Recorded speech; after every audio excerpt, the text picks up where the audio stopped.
Entonces, si lees a Pedro, habla de confirmar tu llamado y elección.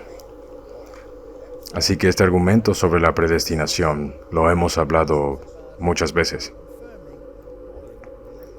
Si lees del versículo 3 al 11, todas las cosas que pertenecen a la vida y a la piedad nos han sido dadas por su divino poder mediante el conocimiento de aquel que nos llamó por su gloria y excelencia. Por medio de estas cosas nos ha dado para que, preciosas y grandísimas promesas, y por ellas lleguéis a ser participantes de la naturaleza divina, habiendo huido de la corrupción que hay en el mundo a causa de las pasiones. Por esto mismo poned toda diligencia en añadir a vuestra fe. Y él trae esta hermosa carta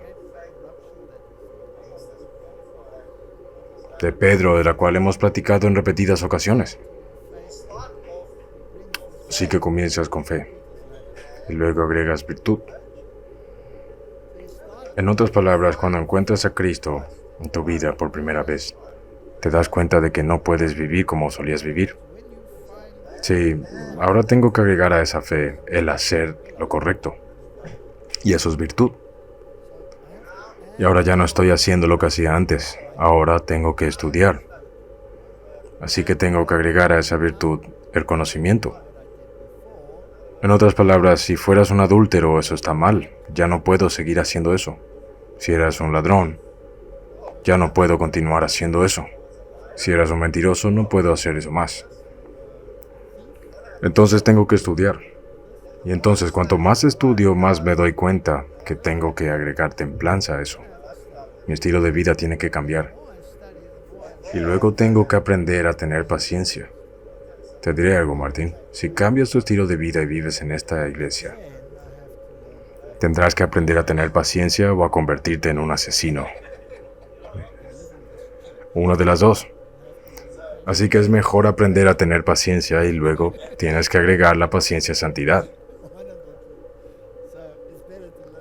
Luego a esta santidad tienes que agregar bondad. Es más o menos una tarea fácil. Algunas personas te empujan a la pared, ¿correcto? Bondad fraternal, sí, bondad fraternal. Y luego por encima de eso, al final de su pequeña lista, está esta palabra, caridad, que en realidad es la palabra ágape. Así que Pedro dijo que no era capaz de ágape. Cuando el Señor le preguntó, ¿me abrazas? Él dijo que no. Este es el último peldaño en la escalera, amor desinteresado. Desinteresado. Incondicional, amor desinteresado incluso para los más mezquinos. Y puedes ver una vez, por ejemplo, a Esteban como ejemplo. Mira a la gente que lo está apedreando y dice, Señor, perdónalos, porque no saben lo que hacen. Así que tienes que llegar a ese punto y es un proceso. Así que no te desesperes si estás en el número 1 y no has logrado el final aún. Si tenéis esas cosas y abundan en vosotros, no os dejarán estar ociosos ni sin fruto en cuanto al conocimiento de nuestro Señor Jesucristo. Él luego dice más adelante, tanto más procurad hacer firme vuestra vocación y elección. Si no tienes estas cosas, entonces debes pedirle a Dios que te las dé. Correcto. Y debo agregar que si le pides, por favor, Señor, ayúdame con paciencia, Él no va a quitar los problemas, ¿correcto? Habrá situaciones en las que tienes que ejercitar la paciencia. Martín, empiezas con fe. ¿De acuerdo? ¿Crees algo en lo que no creías antes? Luego dices que voy a limpiar mi acto. Agregas virtud y comienzas a estudiar y obtienes conocimiento. Si te detienes allí, podrías ser un cristiano muy conocedor, pero no has aprendido nada. Porque si no le agregas templanza a eso, no tendrás paciencia. ¿Paciencia con quién? Con tu hermano malo, con tu hermano crítico. Si no eres capaz de tratar con él, no has conquistado eso. Y lo inapropiado es que, cuando progreses en la templanza, será severamente desafiado por el paciente. Y luego la santidad, el porte. No sabes qué tipo de espíritu tienes. Dijo Jesús, y luego a esta bondad, y luego el amor ágape. Es muy difícil. Así que cuando somos llamados tenemos un trabajo que hacer. Si vamos al espíritu de profecía leemos, este mundo no es una parada, es un campo de batalla. Todos estamos llamados a soportar la dureza como buenos soldados. Deben ser fuertes y entregarse a sí mismos como hombres. La verdadera prueba del carácter se encuentra en la voluntad de soportar cargas para ocupar el lugar difícil y hacer el trabajo que se debe hacer, aunque no traiga algún reconocimiento terrenal o recompensa. Es difícil porque estamos naturalmente inclinados a querer estar bien y obtener una recompensa ante todos. El mundo entero está en ese modo. O que cada uno haga una estimación adecuada de las capacidades que le han sido dadas por Dios. A través de Cristo, puedes escalar la escalera del progreso y poner cada poder bajo el control de Jesús. En su propia fuerza no puede hacer nada, pero en la gracia de Jesucristo puede emplear sus poderes de tal manera que traiga el mayor bien a su propia alma y la mayor bendición para el alma de los demás. Aférrate a Cristo y trabajarás diligentemente en las obras de Cristo, y finalmente recibirás el premio eterno. Así que básicamente este es un proceso. Y muchas veces a lo largo de ese camino hay oportunidades para la desesperación y la victoria. Esta palabra elegido aparece 20 veces en la Biblia y ha causado mucha confusión en el mundo. No tenemos que leerlas todas, solo leeremos una o dos. La gente puede buscarlas, lo que está en la pantalla. Isaías 42. He aquí mi esclavo. Me reclinaré sobre él, escogido mío, en quien mi alma toma contentamiento. Puse mi espíritu sobre él, dará juicio a los gentiles. Por supuesto, esta es una proclamación mesiánica, pero se aplica a cualquiera que reaccione al llamado. Y trae no solo el juicio, pero también el evangelio correcto para los gentiles. Aquí otra mesiánica, vamos a Isaías 45, versículo 4, se aplica al pueblo. Por mi siervo Jacob y por Israel mi escogido te llamé por tu nombre, te puse tu sobrenombre aunque no me conociste. Eso es básicamente lo que significa. Así que todos estamos en el mismo barco. Esta cuestión de la elección, aquí en todos los versos no tenemos que pasar por todos, son increíbles. Así que básicamente somos elegidos y confiamos en Él como nuestra justicia. Hechos 17:28 dice, porque en Él vivimos y nos movemos y somos. Como también algunos de vuestros poetas dijeron, porque el linaje de este somos también.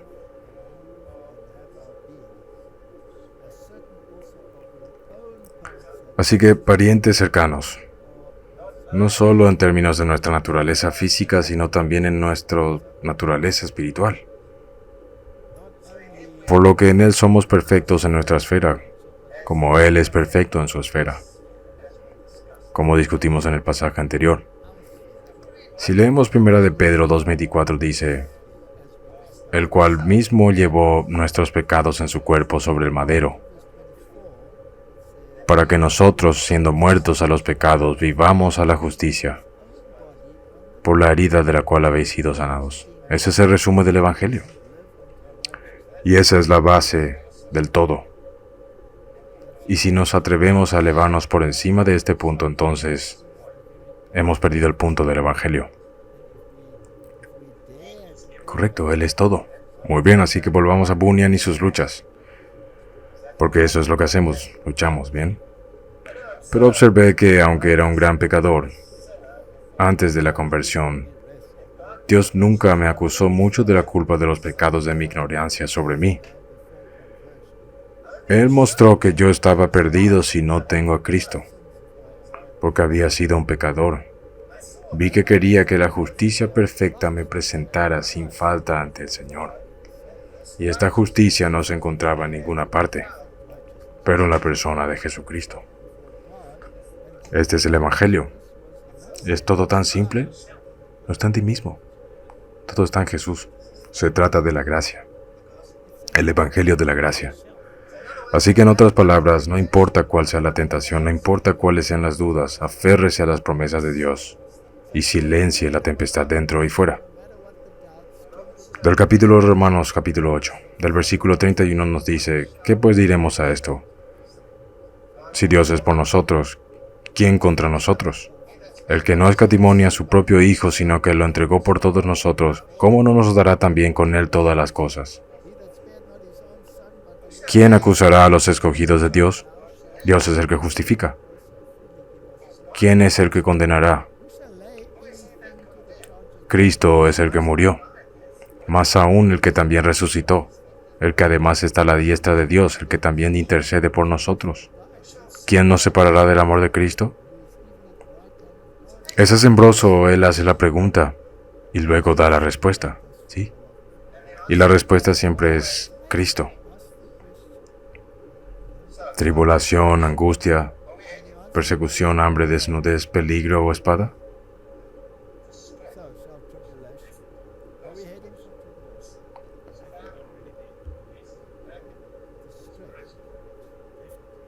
Así que somos contados como ovejas para el matadero. Pero luego dice, antes en todas estas cosas somos más que vencedores. Esto es gracia, Martín, este es el Evangelio. El Evangelio es tan hermoso porque nunca nos miente. Nos dice exactamente lo que va a pasar y cuando pasa, nos quejamos. Sí. Deberíamos decir, está sucediendo. Correcto. Porque así es como Bunyan está luchando. Sí, así que este famoso verso. Es pues la fe la certeza de lo que se espera, la convicción de lo que no se ve. Es posible que no la veamos, porque las circunstancias se borraron. No significa que no esté ahí. Siempre uso un ejemplo. Si conduces detrás de un camión y estás cerca del camión, no puedes ver lo que está pasando en el costado. Si quieres adelantarlo, no puedes. Tienes que retroceder un poco y luego echar un vistazo y luego puedes. Así que si estás atrapado en tu problema, a veces debes tomar un respiro, tomar tu Biblia y dar un paso atrás para ver qué sucede. Exacto. Bueno, Martín, así que lo escribo de nuevo. En otro momento, mientras yo me senté junto al fuego en mi casa y meditaba sobre mi miseria, el Señor también hizo de eso una palabra preciosa para mí. Porque en la medida en que los niños son partícipes de carne y sangre, Él también tomó parte de lo mismo, para que por medio de la muerte pudiera destruir al que tenía poder por sobre la muerte, que es el diablo, y liberar a aquellos que por miedo a la muerte toda su vida han estado sujetos a esclavitud. Ahora sabes, cuando lees a estos escritores anteriores a nosotros y lees el espíritu de profecía y lees a estos grandes reformadores, ¿no es tan sorprendente cómo se entrelazan las escrituras entre sí? Pensé que la gloria de estas palabras tenían mucho peso en mí. Estuve 1 y 2 veces listo para desmayarme. Pero no con dolor y problemas, sino con alegría y paz sólida. Sabes, Martín, hay otro aspecto que desconcierta a la humanidad. Y ese es el papel y la centralidad de Cristo. ¿Cómo están los sistemas religiosos en nuestra contra ahora? Todo este plan de salvación solo es posible si Cristo es Dios. Correcto. Y hasta el día de hoy la gente tiene un problema con ese aspecto. Todos los sistemas religiosos, incluso dentro del cristianismo, la gente tiene un problema con esto. Sí. Entonces, en mi opinión, la salvación en Cristo solo es posible si Él es complemento de Dios, completamente. Por lo que nadie debería robarnos esta fe. Nunca debería ser disminuida y nunca deberíamos ser tentados en ninguna otra dirección. Era Dios manifestado en la carne. Él era Dios con nosotros. En el principio era la palabra y la palabra estaba con Dios y la palabra era Dios. Por Él fueron creadas todas las cosas y sin Él nada fue creado. Debemos reflexionar esos versos en nuestras cabezas y cada cristiano se enfrentará a estos problemas. Y Bunyan no fue diferente. Así que aquí escribe: una vez que me preocupaba saber si el Señor Jesús era un hombre y también Dios. Martín Lutero tenía el mismo problema. Y Martín Lutero finalmente dijo que el Dios que no murió por mí no es mi Dios. ¿Correcto? Así que todos tenemos que llegar a este punto. Era él ahora tanto Dios como hombre, y verdaderamente en aquellos días que el hombre dijera lo que quisiera, a menos que lo tuviera con evidencia del cielo, todo era nada para mí. Me encontré que no estaba sentado en ninguna verdad de Dios. Bueno, estaba muy preocupado por este punto y no sabía cómo resolverlo. Por fin, hasta que en Apocalipsis me vino a la mente. Es una buena cita de las Escrituras. Y aquí en medio del trono y de las 4 bestias, y en medio de los ancianos estaba el Cordero como si hubiera sido inmolado. En medio del trono pensé que estaba la divinidad. En medio de los ancianos estaba su virilidad. Pensé que esto relucía. Fue un buen toque y me dio una dulce satisfacción. Otras escrituras también ayudaron mucho en esto porque nos ha nacido un niño. Se nos ha dado un hijo y el gobierno estará sobre su hombro. Y su nombre será llamado Consejero Maravilloso, el Dios Poderoso, el Padre Eterno, el Príncipe de Paz. Así que cuando llegamos a esas deliberaciones y no entendemos que Cristo es completamente Dios y completamente hombre, hemos perdido la esencia del Evangelio. Definitivamente, este texto de Isaías lo deja perfectamente claro. Absolutamente. Entonces, Martín, de la meditación sobre todos los pecados del pueblo de Dios registrados en la Biblia, los pecados de Moisés, de David, de Manasés, de Pedro y todos los demás, llega a la conclusión de que Dios es en verdad un Dios misericordioso y cita el Salmo 130, donde dice: de lo profundo te llamo, Señor. Señor, oye mi voz. Estén atentos tus oídos a la voz de mi oración. Ya, si restuvieres las iniquidades, Señor, ¿quién persistirá? Por lo cual hay perdón cerca de ti, para que seas temido. Esperé yo al Señor, espero mi alma, a su palabra he esperado. Mi alma esperó al Señor más que los centinelas esperan a la mañana, más que los centinelas a la mañana. Esperé a Israel al Señor, porque en el Señor hay misericordia y abundante redención cerca de él. Este es el Evangelio de gracia, y está en el Antiguo Testamento. Correcto. Y luego tienes el otro lado, pero trataremos eso en el próximo video, así que debe haber este equilibrio. Pero esta es la base. Si no tienes la base de la justificación, entonces has perdido el Evangelio. Luego él se desespera de nuevo. Suena como la vida. Así es la vida, y es bueno para que, por la experiencia de estas personas, podamos entender. Por lo que John Knox tuvo la misma experiencia. Bunyan tiene la misma experiencia. Miraremos a otros en un momento. Ahora comenzará mi corazón nuevamente a doler y a temer que pueda encontrarme con una decepción al final. Antes empecé con toda seriedad a examinar mi antigua comodidad y a considerar si alguien que había pecado como yo podía confiar en la fidelidad de Dios. Expresada en otras palabras por las que me había consolado y en las que me había apoyado yo mismo.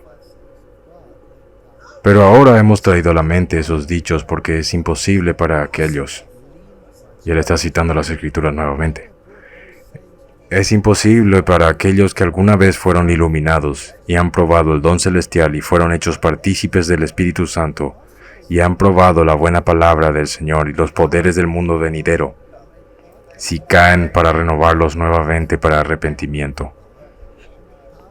Y él está citando Hebreos capítulo 6, 4 al 6. Todos sus sueños y toda su confianza en sí mismo desaparecieron, como la neblina antes del sol. ¿De acuerdo, Martín? ¿Has sido absolutamente perfecto desde tu conversión? No. Así que este versículo podría pegarte, porque nuevamente tienes que entender lo que significa este versículo. Y luego tienes la pregunta de cualquier pecado contra Jesús. Será perdonado, pero el pecado contra el Espíritu Santo no será perdonado. Sí, no es de extrañar que estaba luchando con esto.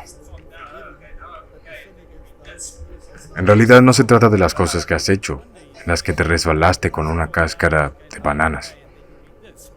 Se trata de cuando te condenan y niegas que esa convicción sea de Dios. Entonces estás en problemas. Esto es parte de tu carácter. ¿Y cómo lo maneja? Veamos.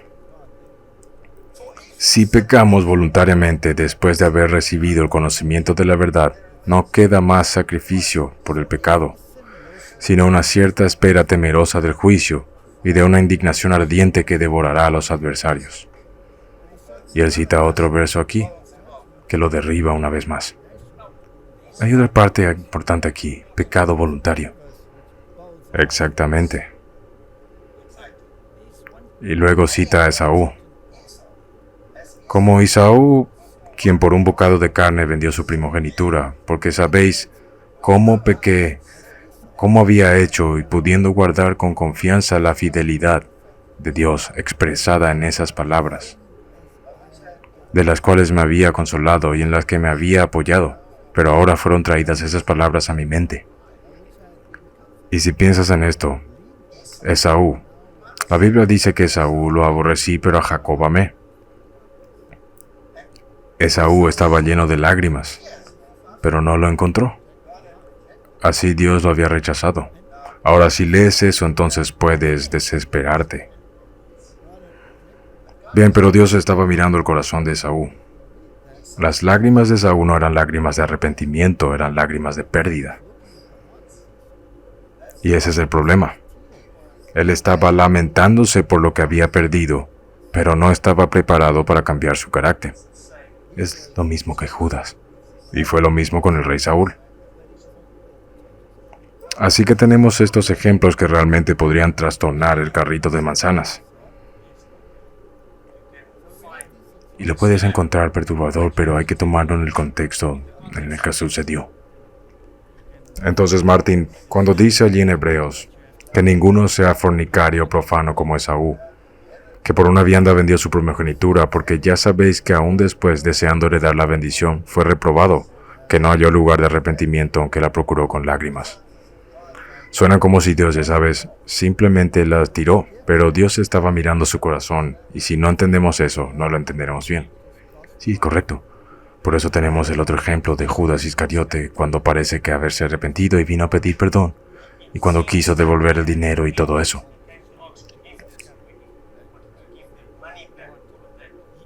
¿Y cómo sabes que el corazón de Esaú no estaba bien?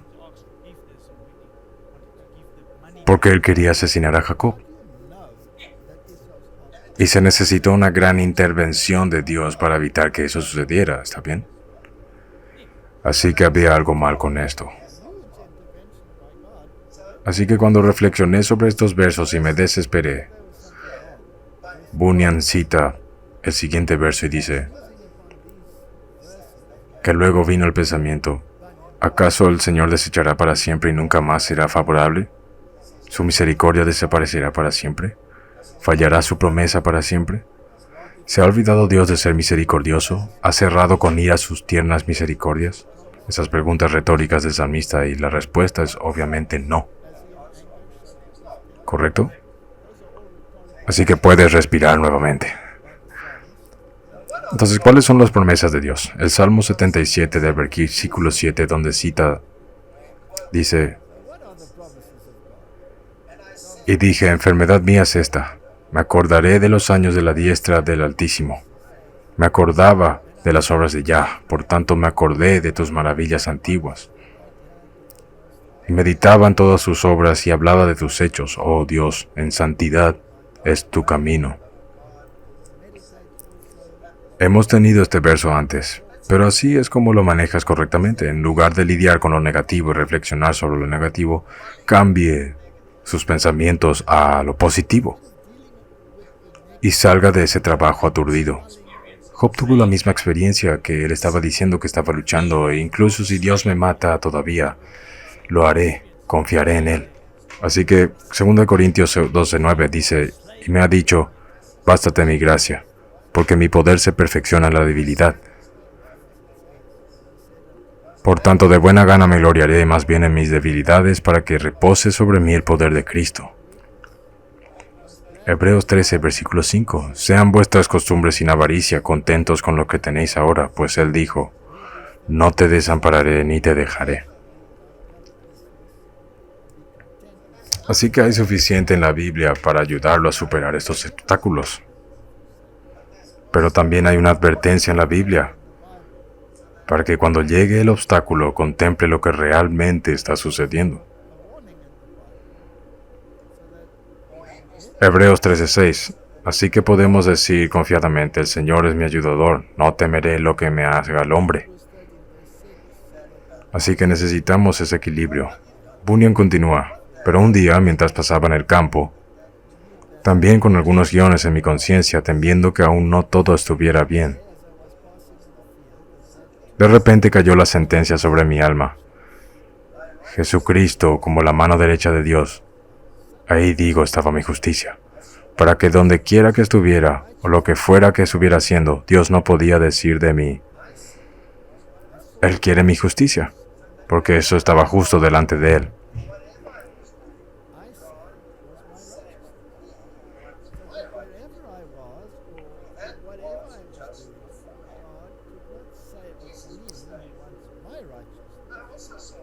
También vi que no era mi buen estado de ánimo lo que mejoró mi justicia. Fue el mismo Jesucristo.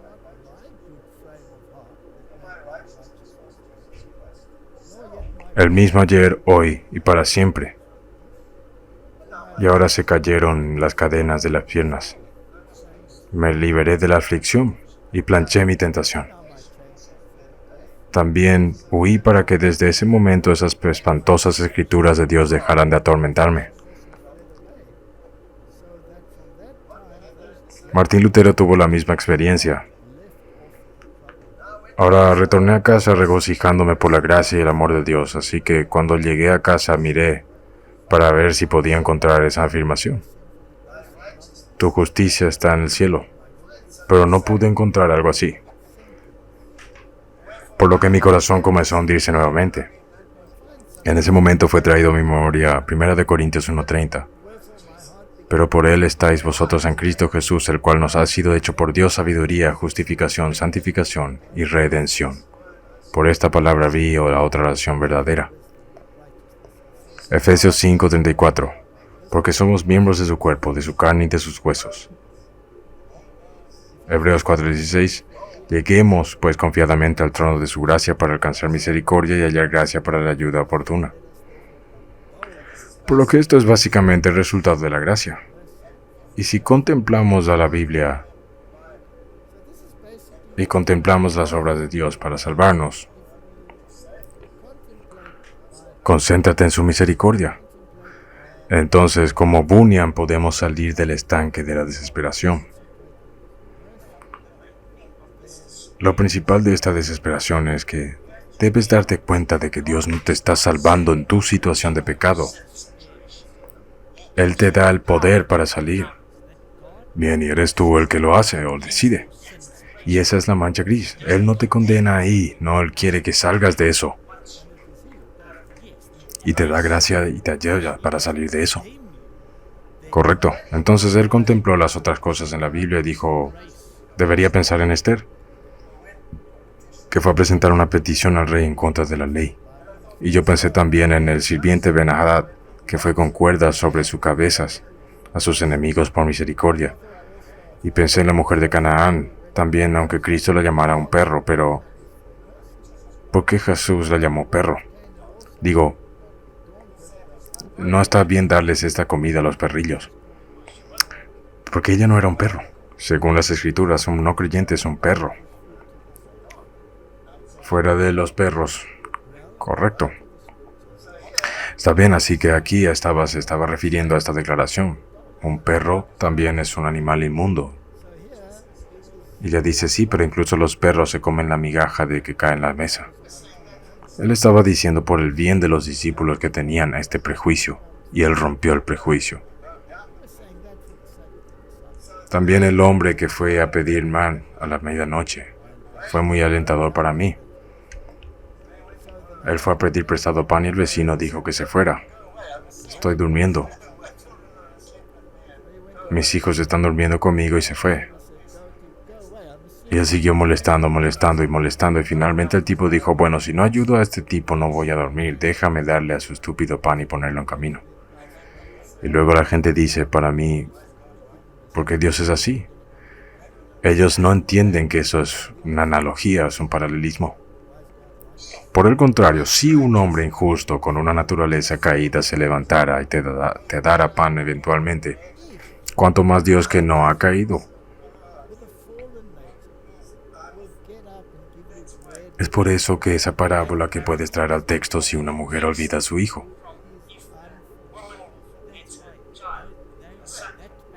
Puedes tomar esos versículos y puedes distorsionar totalmente la imagen de Dios.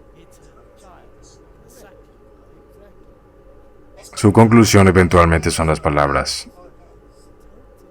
has venido al monte de Sión y a la ciudad del Dios viviente, la Jerusalén celestial y a una innumerable compañía de ángeles, a su asamblea general e iglesia del primogénito que están escritos en el cielo, y a Dios, el juez de todos, y a los espíritus de los justos perfeccionados, y a Jesús, el mediador del nuevo pacto, en la sangre rociada, que hable mejores cosas que Abel. A través de esta bendita oración, el Señor me condujo una y otra vez primero a esta palabra, luego a aquella, y me mostró la maravillosa gloria en cada una de ellas. Refresco mi espíritu. Bendito sea el Señor por tener misericordia de mí. Esa es su conclusión. Así que mi pregunta para ti es, si Bunyan tuvo luchas, definitivamente, así que está bien tener luchas. Sí, debes estar bien. Bueno, dejemos a Bunyan y vayamos a otro ejemplo que es un poco más cerca de nuestro tiempo, históricamente hablando. William Miller, en el Evangelio de la Gracia. Ahora, William Miller es el que inició el gran despertar en términos de la venida literal de Jesucristo.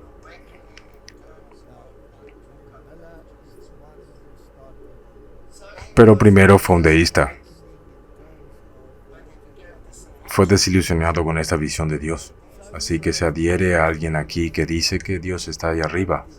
No le preocupa nada de lo que sucede aquí abajo. Nos creó y simplemente nos arrojó. Y dice, haz lo tuyo. Él no está involucrado. Así que básicamente estás solo, amigo. Sabes, puedes llegar a esa conclusión si miras el desastre en este mundo. Sí. Porque sabes, Dios no está haciendo nada. Te conviertes en un deísta, como Miller. ¿Cierto?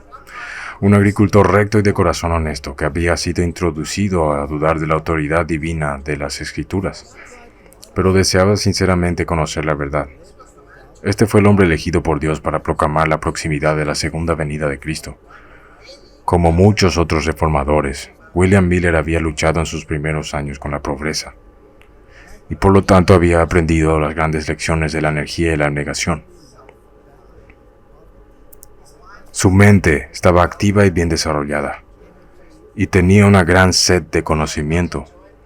No disfrutó de las ventajas de una educación universitaria, pero tenía amor por el estudio. ¿Sabes? Esto es un tema de la Biblia. Juan el Bautista y sus discípulos no habían pasado por escuelas, porque en muchos casos lo habría incapacitado para la tarea que tenían que hacer.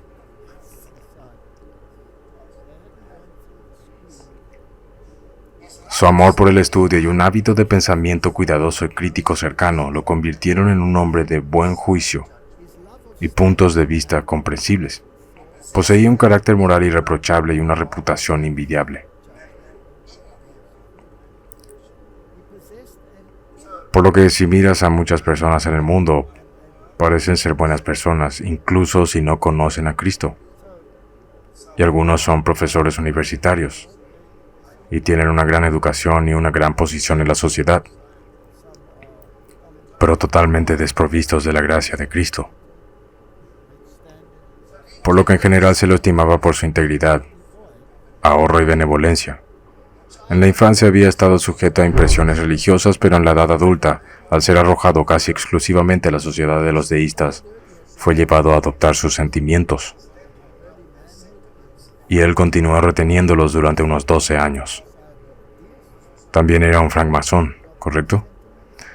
De acuerdo, muchas de esas personas estaban en instituciones equivocadas. Antes de entregarse a Cristo, ¿no era Martín Lutero un sacerdote católico? ¿No era Wycliffe uno también? ¿No era Hus? A la edad de 34 años, el Espíritu Santo imprimió en su corazón un sentido de condición como pecador. Ahí es donde comienza correctamente. Si no tienes la convicción de su pecaminosidad, entonces no ha pasado el primer paso correctamente.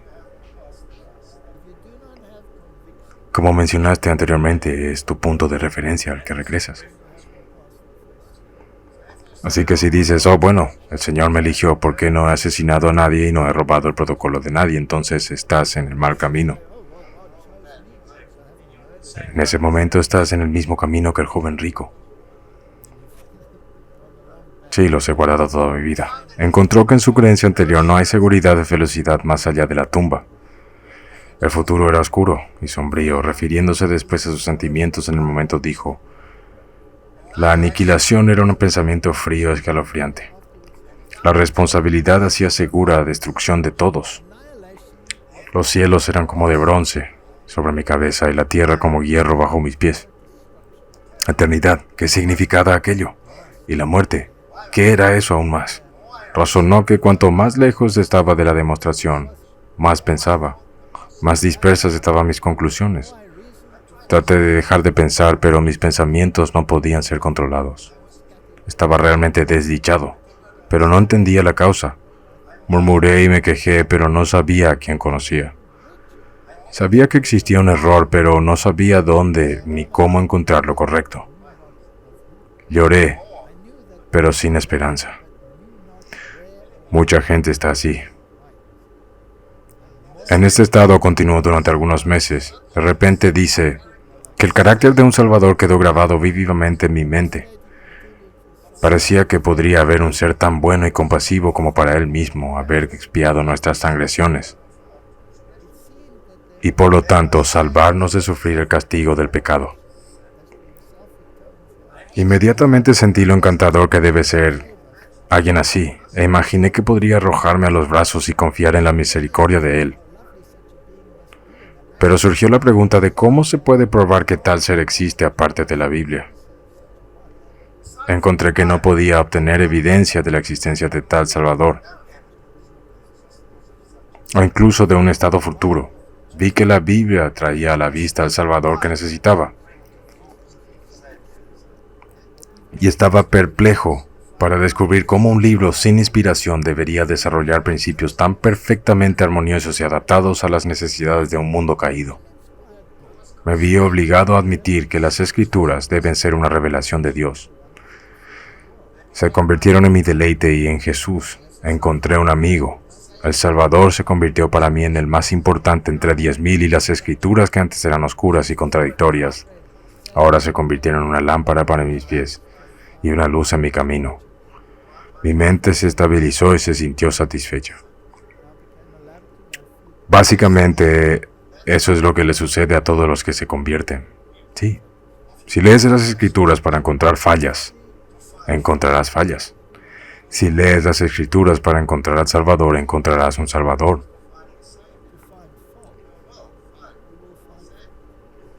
Y luego fallas desaparecerán. Y desaparecerán y las contradicciones supuestas contradicciones desaparecerán. La Biblia está tan brillantemente escrita. No existe tal libro. No es comparable con nada. No hay nada como eso. Es como si dijera que estaba buscando al Salvador fuera de la Biblia. Sí, si no eres un pensador profundo, si lo eres, si solo sabes que estás leyendo la Biblia, puedes encontrar todo lo que necesitas. Exactamente, en las historias simples y parábolas simples.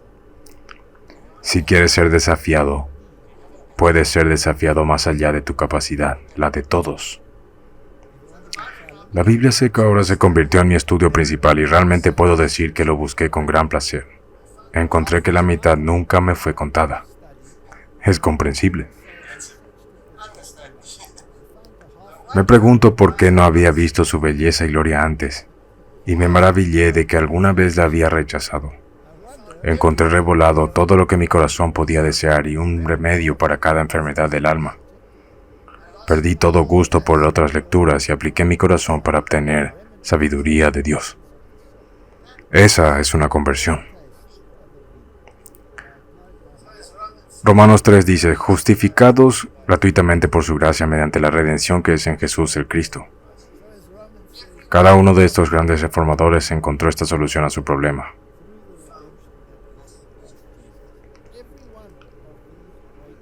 Segunda de Timoteo 1:9, que nos ha librado y nos llamó su santa vocación, no por nuestras obras, sino según el intento suyo y por la gracia la cual nos está dada en Cristo Jesús antes de los tiempos de los siglos.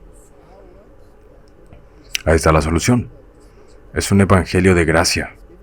Y Santiago nos dice, confesaos vuestras faltas unos a otros, y rogad los unos por los otros, para que seáis sanos. Porque la oración eficaz del justo es muy poderosa. Elías era un hombre sujeto a pasiones semejantes a las nuestras y rogó en oración que no lloviera. Y no llovió sobre la tierra 3 años y 6 meses. Y otra vez oró. Y el cielo dio lluvia, y la tierra 3 años y 6 meses. Hermanos, si alguien de entre vosotros ha errado a la verdad, y si alguno la convirtiere, sepa este tal, que el que hubiere hecho convertir al pecador del error de su camino, salvará un alma de muerte y cubrirá multitud de pecados. ¿Sabes, Martín? Este versículo jugó un papel muy importante en mi vida. Y en una parte muy simple de él donde dice, no llovió sobre la tierra 3 años y 6 meses. Si miras las profecías y quieres traer los paralelos de las profecías, entonces ves que el periodo del tiempo profético sin lluvia espiritual fue de 3 años y medio.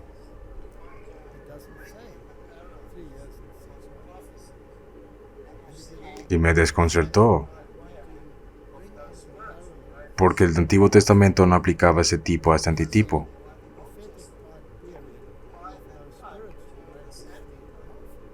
Porque solo decía 3 años.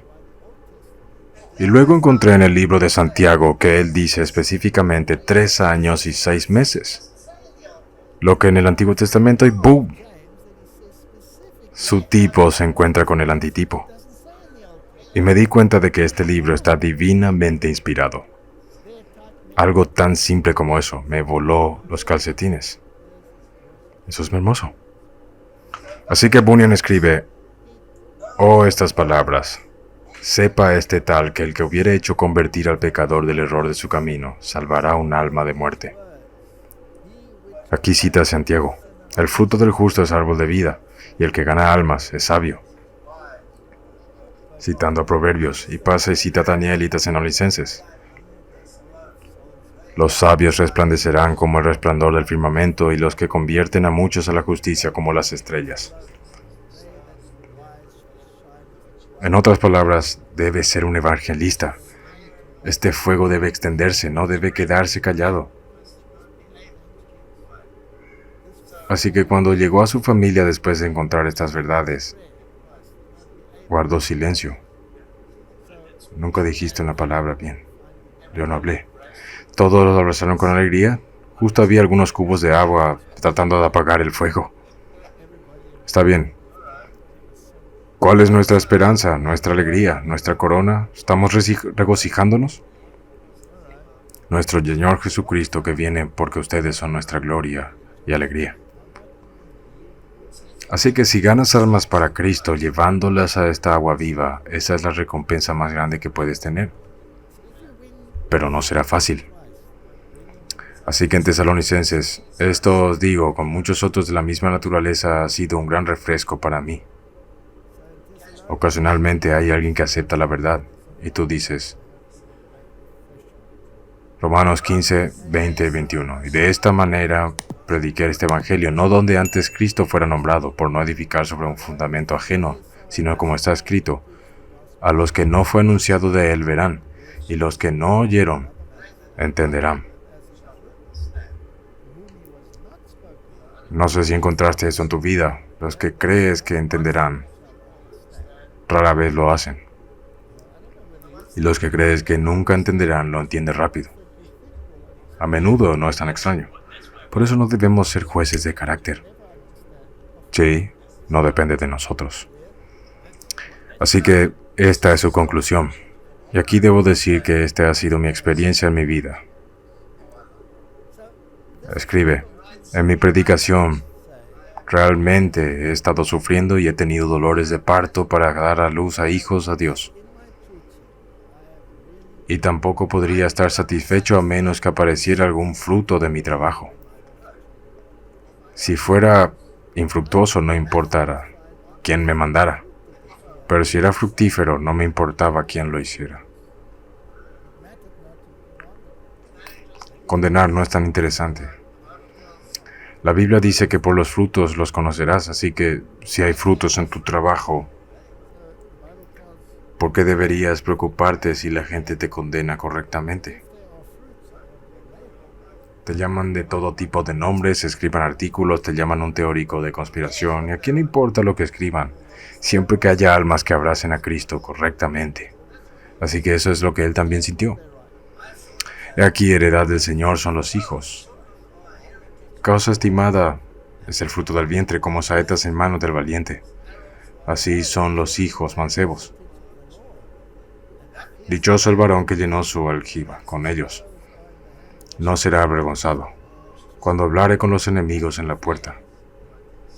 Citando el Salmo 127. Así, Martín, luchemos por llevar flechas al Señor.